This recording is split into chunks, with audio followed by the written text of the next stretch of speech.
kind of wishful thinking, taking off the glasses.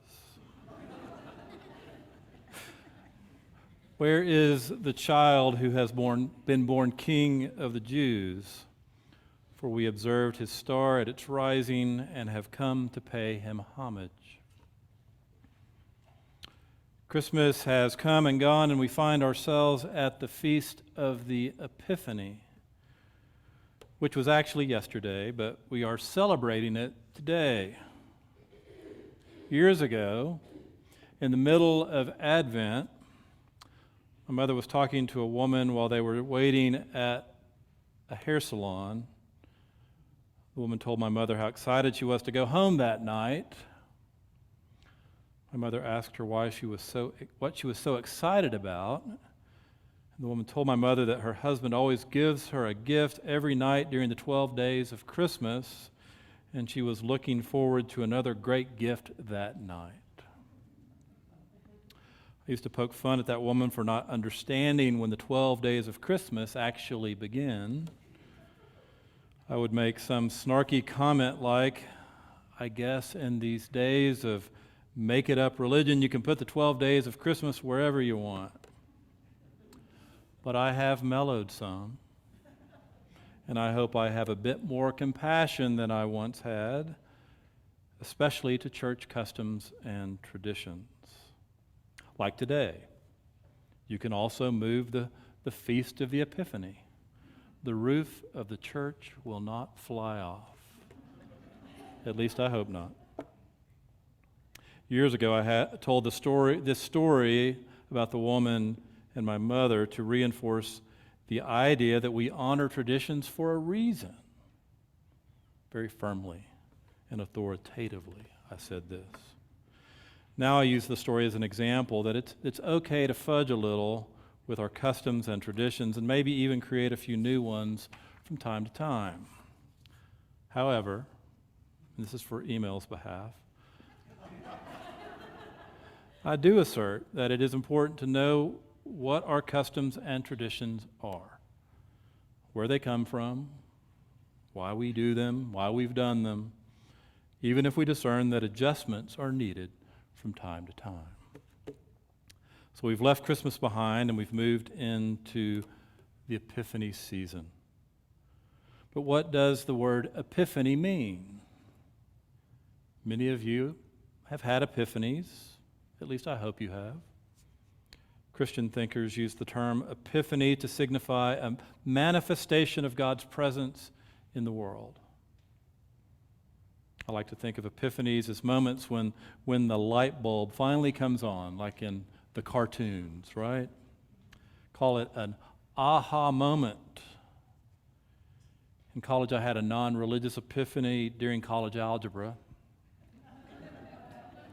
After struggling with math and anything to do with numbers since 7th grade, especially when letters were added to the equations, the light suddenly came on and I understood.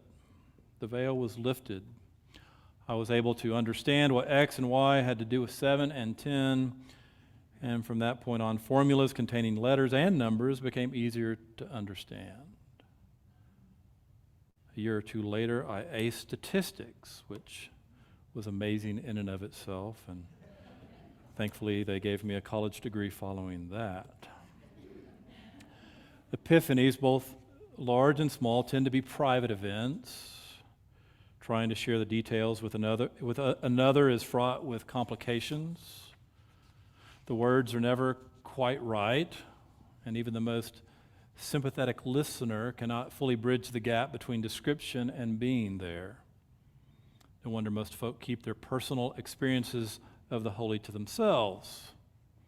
Who would believe it? Who would believe it and would really understand? Ultimately, we might have to be satisfied with having had the experiences ourselves. But I've always had the desire for companionship, to share, to let people know what has happened in my life. Many biblical epiphanies are private too. According to Matthew's gospel this morning, these wise men from the east come looking for the King of the Jews. after observing a star at its rising. The rising star becomes an initial epiphany for these seers, but the full epiphany comes later when they visit the child Jesus and meet him face to face. The text tells us that upon meeting Jesus, the men are filled with joy. This pursuit of divine action by the wise men becomes one of the foundational stories of Jesus' incarnation. It is in the miracle of God revealing Jesus' presence in the world to these foreign men that later the Gentiles are legitimized as heirs of God's kingdom and become disciples of Jesus too. Christianity was never meant to be a solitary exercise, but trying to share our individual experiences of God is daunting. The solo journey can look inviting. That's why the spiritual but not religious cohort seems to be growing year after year. The irony is that epiphanies are made for sharing, even as they are impossible to communicate wholly. The power of God's presence breaking into our everyday experiences is not to be kept to ourselves. Even if no one entirely understands, we need to try. And sympathetic, though not quite comprehending company is better than none at all. This leads to another learning from today's gospel. God begins God's work before we understand what is going on. God doesn't require litmus tests. God doesn't require assent to a certain orthodoxy or require people to jump through hoops. God meets people where they are and offers a life and a world full of abundance and encourages a life where we can flourish.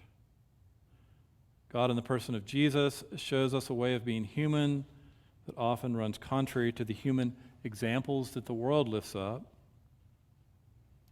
And God's revealing of Jesus to these fortune tellers, these soothsayers, these followers of the stars, is an amazing revelation and hints at God's future work at spreading the hope of God's kingdom throughout the world to all the peoples of the world. The writer of the gospel points us to a great truth about God and challenges conventional assumptions about order and control, about what is possible, about where God is found and how God is known. The appearance of the wise men is a miracle of extravagance, of transformation and new possibilities. The miracle is not so much about stars and men from the east as much as it is about the abundance of grace and the pouring out of God's love upon the world in the person of Jesus. The story early in Matthew's gospel reveals the glory of Jesus and anticipates his ultimate moment of glorification, his death, resurrection, and ascension. Perhaps in this season of God's revealing so soon after the longest night of the year, which was last night, the most essential work of the Christian community is to be company to one another in our epiphanies. Though we do not share the same experiences, we do share the same God. If nothing else, we share a longing for God. And even that is enough.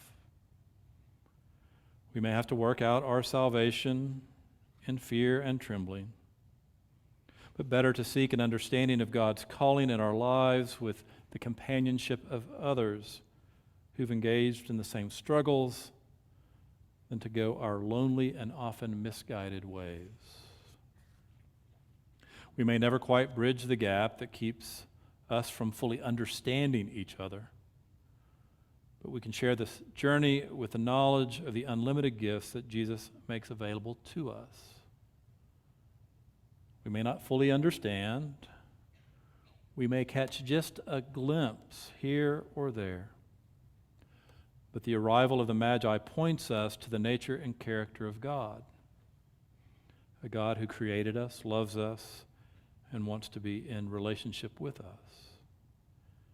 It doesn't matter who we are or where we are from, who you know or what you have done. Are you from the east? Are you from the west, the north, the south? God's love spills out throughout the world through the most amazing and imperfect vessels, including you and me. Where is this child who has been born King of the Jews?